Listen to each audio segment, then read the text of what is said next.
Evening guys, hope you're all well. Welcome to Dine at Home, collaboration with Tom Brown this week. Absolute sellout guys, so thank you so much for your support. Absolutely fantastic, and it's been an absolute pleasure this week cooking a dish with Tom as well. So it's been absolutely amazing, and obviously you guys clearly loving it as well. So guys, thank you so much. We'll move straight on to the Dine at Home. So 4 courses, obviously an extra course from Tom this week. Tom Brown. So we'll start off as normal for you newcomers this week, as always. So you'll get a lovely bag of bread. So you have a couple of the malted treacle loaves from Tom, and you also have the the milk loaf from me. Make sure your Marmite butter is obviously out of your box. That keeps it to room temperature, so it's nice and soft. I would recommend to cook these or to reheat these at the same time, guys. Obviously your bread is delicious on its own. It'll also go really well to mop up the dashi from the starter, but it'll go well with the mackerel as well. Obviously Tom's done the little malt loaves, treacle malt loaves for that course. I'll heat them both at the same time. 5 or 6 minutes in the oven at 180 as per usual. Take them out and just let them sort of sit for a couple of minutes just to make sure they soften nicely and they're not too hot. Right, so onto your starter. This is all for one person, or some of it is. So I'll just go through that with you now. I have also put some water on for my ravioli. So you'll get a nice box, obviously, with a logo on explaining to you what it is. So inside you have some raviolis, obviously that's 2, so it's 1 each. That's just very lightly dressed in some extra virgin olive oil. You get a carrot and mouli salad, some coriander oil, some beautiful carrot puree, which adds a little bit of fattiness to the dish, and then your dashi, which is a mushroom dashi for everybody. Just making sure it's all sort of vegan actually this week. So, seasoned with soy sauce, mirin, and a little bit of rice wine as well. So again, make sure your water is on nice and simmering.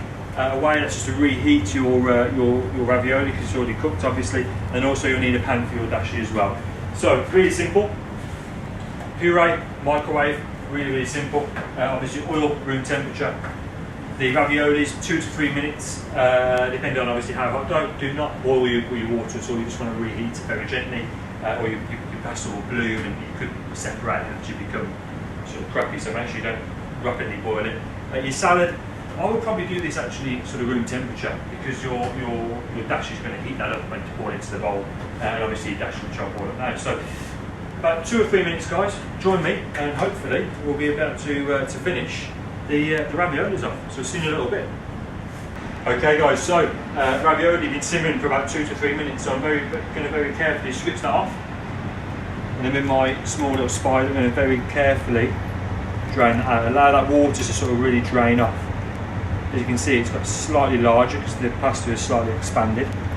Now I'd recommend just to pop it onto a towel's fine, as kitchen towel, or obviously I've got a J-cloth there. Pop it over on the side.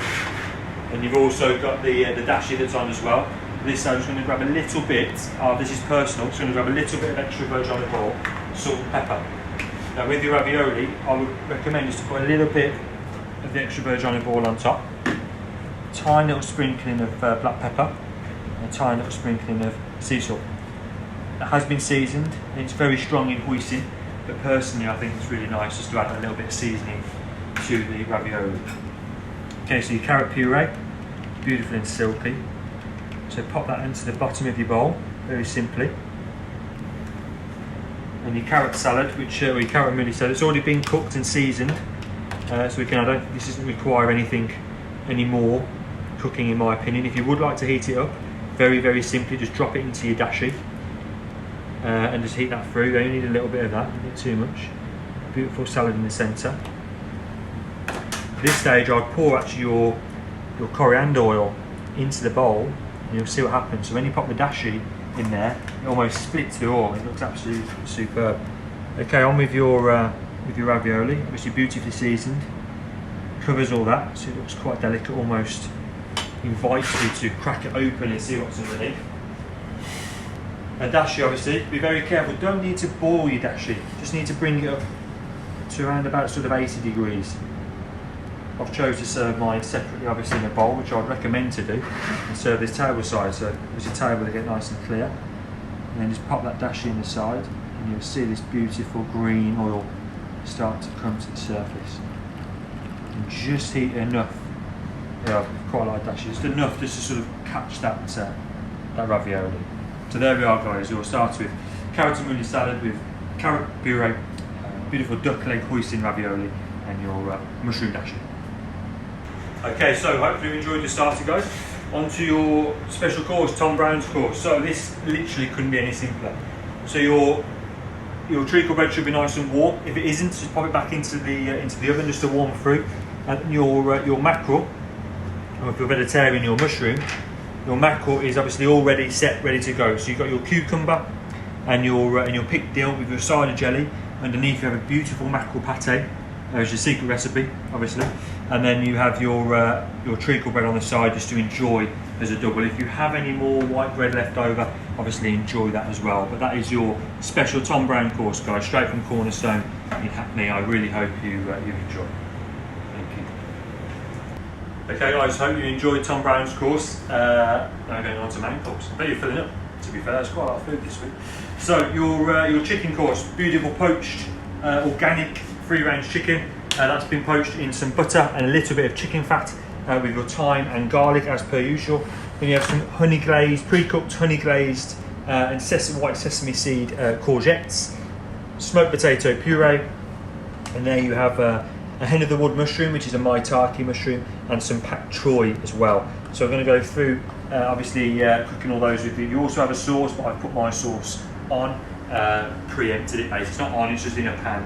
Because basically we ran out of tubs, so just put it straight into the pan. So I'll talk you through this then, guys. So you have your chicken.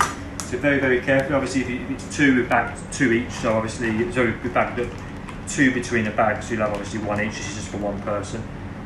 So you're very carefully getting that out. And then, as I always say, guys, it's quite a messy job, but make sure you get all those aromats out. So all that garlic and thyme.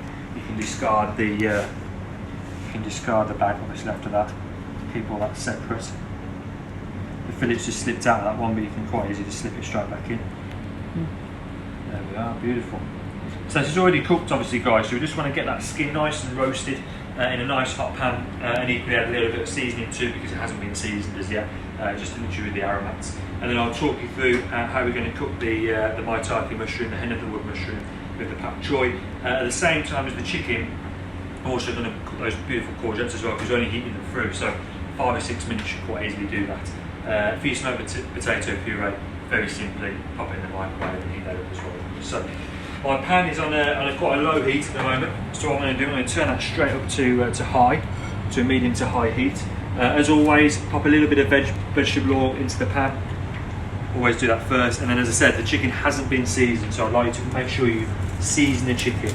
Also on that skin side, I'll season the other side when it's in the pan. No need to do it at this stage. I really love pepper with any meat really, but it's really nice with chicken because it really sort of gives that addition of sort of a spice of a flavour, which I think is really nice. So that goes straight in there, guys.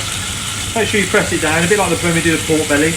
You do want to make sure that all that skin is touching that, is touching that pan. A little bit of pepper on top, and again with the salt as well. And we'll leave that in there. So I'll roast that for around about, I'll probably say about 2 to 3 minutes on that skin side. If you have a look now, it's starting to colour very slightly now. So we just want to leave that in there for 2 to 3 minutes. So come and join me in 2 to 3 minutes. And hopefully it'll be nice and caramelised. I'll show you the next stage as we cook it all, okay? Yeah. 3, 2, 1. Halfway through it because it was getting really hot, and we don't want to obviously burn it. So here's the roasted chicken now. You can see it really beautifully roasted on that side. So you want to cool that pan down slightly. So I'm just going to pop some thyme in there now. The thyme and garlic, all the aromats. That can go in there to flavour the pan. And as always, a little bit of butter as well in there, guys. Just a little bit. And you can flip that back over. And that will just give a beautiful sheen to the chicken skin as well. Give it a nice colouring. I'm just going to get all that on top of there as well. Beautiful, look at that. Just get that butter working in your favour, guys. Flip it back over. Just the sort of colorisation you want. Now what we're going to do, I'm going to knock that pan off. I'm going to transfer it to the tray, back to the tray that we obviously had it on. The reason being, obviously, that it wasn't raw, so it's not cross-contamination or anything like that. All that butter on top, not all of it, and make sure all your aromatics are on there. The reason why I say not all of it is because we're going to reheat our mushroom and our pak choy in the same pan that we did the chicken as well, really to add that flavour. But what you can do is to the tray, you can just add your courgettes into there. What I'll do as well is I'm just going to put a little bit of that chicken butter on top as well, because you're just adding flavour all the time. Look at that, beautiful. Okay, so that's going to go into the oven, guys. I'm going to put that into, obviously this is a professional convection oven. 4 minutes will be absolutely fine for that for me. I would recommend in and around 6 to 7 minutes at home. Bearing in mind we're going to pull it out and we're going to rest it as well. So don't be too worried about obviously the heat penetrating. I don't want to really completely cook it in the oven. We want to 80% reheat it in there and then leave the 20% on the side, okay? So I'm going to show you how to do my taiki mushrooms and the pak choy now. So the pan's obviously off. I'm going to put it onto sort of a medium to low heat now, because we don't want to, again, the mushrooms are cooked, so we don't want to completely sabotage the mushrooms at all. Plus it's got a teriyaki sauce on them as well, so again, if the teriyaki sauce starts to deglaze too much, it's going to get quite sort of bitter and sticky and just not too enjoyable. So what we're going to do, we're going to pop the pak choy in there first. That's just the sort of noise you want, just starting to sort of almost just roast them up. And you just want to wilt the pak choy, that's all you want to do. It's super simple. So start to wilt that on a medium heat. The leaves will just very gradually start to go an even brighter greener colour, and then start to roast very slightly, as you can see. Same on that side as well. It's so simple, just keeping all that flavour into that same dish is absolutely superb. Same with the mushroom, pop that in there.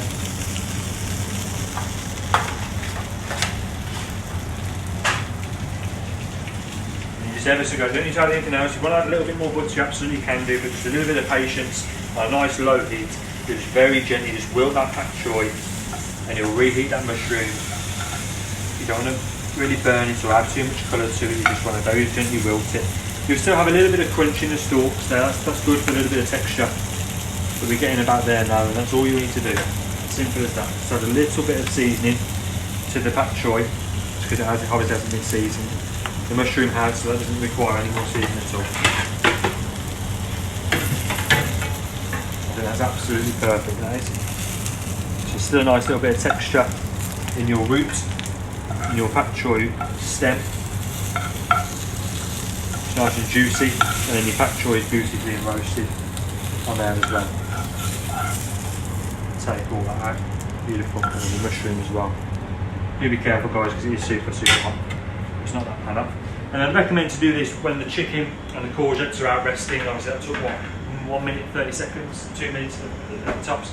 Do that when obviously when your chickens can't come out, when it's resting on the side, and then get your pak choy mushrooms on. Then after that you can then get your sauce on, and then after that at the same time as your sauce, pop your puree in the microwave for 30 seconds just to spin through as well. So we're just going to wait 5 or 10 minutes for the chicken to come out and rest.